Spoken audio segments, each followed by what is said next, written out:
संयम के साथ, विवेक के साथ सनातन का प्रचार प्रसार वो करें। हम अपनी परंपरा से जुड़े हैं,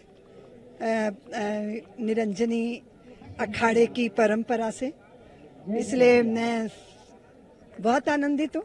पूज्य दीदी माँ जी ने सारे विश्व के अंदर सनातन की पताका को फहराया है, डमडम घोष किया है।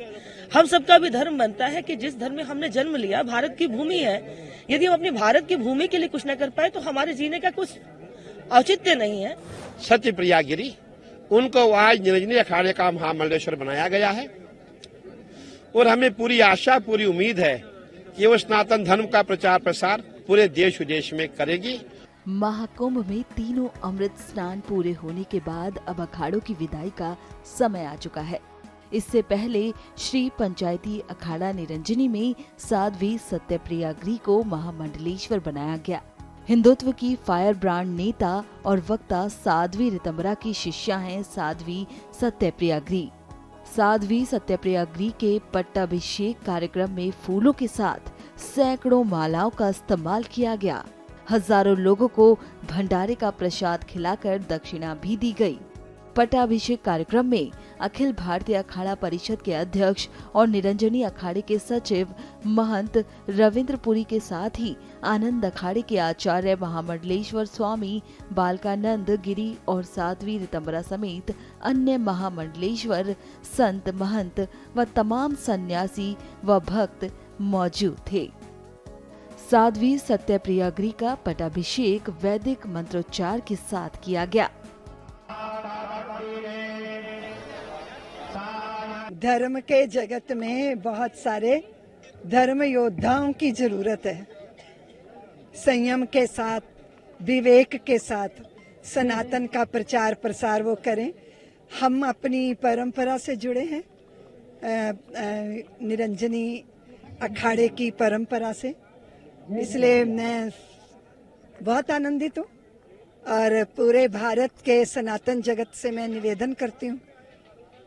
मेरा विषय थोड़ा विवादित हो जाता है, लेकिन जैसे आप अपनी संपत्ति के संवाहक बनाते हो, ऐसे धर्म का संवाहक बनाने के लिए भी संतानों को जन्म दीजिए और धर्म को समर्पित कीजिए। प्रधानमंत्री मोदी प्रयागराज पहुंचे थे, संगम स्नान किया, किस तरह से इसको देख रही हैं, क्या बहुत बड़ा सद्भाग्य है। देश के प्रधान पंत आए हैं, त्रिवेणी संगम स्नान किया है।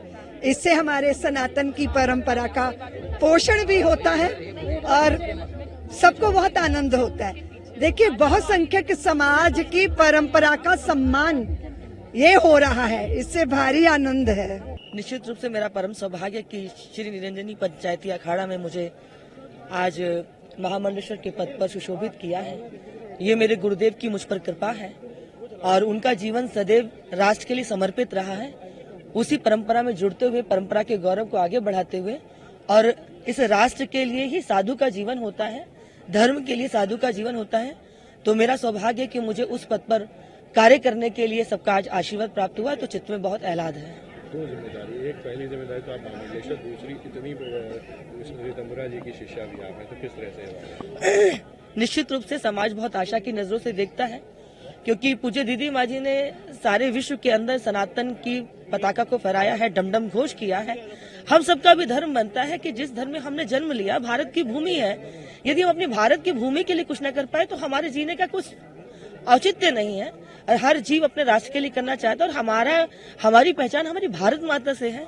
तो जो भारत में रहते हैं और भारत में रहने के बाद भी भारत के गुण नहीं गा सकते, तो निश्चित रूप से उनको गुण गाने चाहिए, क्योंकि भारत की भूमि है और वो हमें परंपरा से प्राप्त हुआ है। तो उस देश हित में जो भी श्रेष्ठ करना होगा वो हम करेंगे। बिल्कुल हम उसके लिए लड़ेंगे, संघर्ष करेंगे और वो हमारा सौभाग्य होगा। और दूसरी बात यह कि वहाँ की प्राचीर भी, दीवारें भी चिक चिक के कह रही हैं कि कृष्ण जन्मभूमि मंदिर है।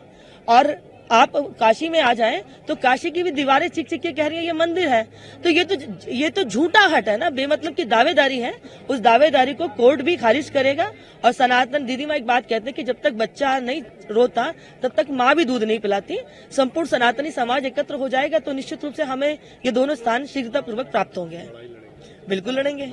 आप जानते होंगे हमारी दीदी ऋतंबरा, जिसको पूरा विश्व जानता है, उनके शिष्य सत्यप्रिया गिरी, उनको आज निरंजनी अखाड़े का महामंडलेश्वर बनाया गया है और हमें पूरी आशा पूरी उम्मीद है कि वो सनातन धर्म का प्रचार प्रसार पूरे देश विदेश में करेगी और इसीलिए उनको हमने महामंडलेश्वर बनाया है। और अभी 2 दिन के पश्चात हम जितने भी शैव अखाड़े हैं सभी वाराणसी के लिए कूच करेंगे। कुल मिलाकर कितने महामंडलेश्वर? देखिए, अगर आप पूछेंगे, मैं समझता हूँ करीबन 16 महामंडलेश्वर अभी हमने इसमें महाकुंभ में बनाए हैं और अभी हमारा नासिक का महाकुंभ आ रहा है, उज्जैन का महाकुंभ आ रहा है, उसके पश्चात 6 साल में हमारा प्रयागराज का अर्धकुंभ आएगा। तो जितने भी महामंडलेश्वर मैं समझता कुंभ में ही बनाए जाते हैं और करीबन 6 साल में हमारे करीबन 100 मंडलेश्वर हो ही जाएंगे, ऐसा प्रयास किया जा रहा है।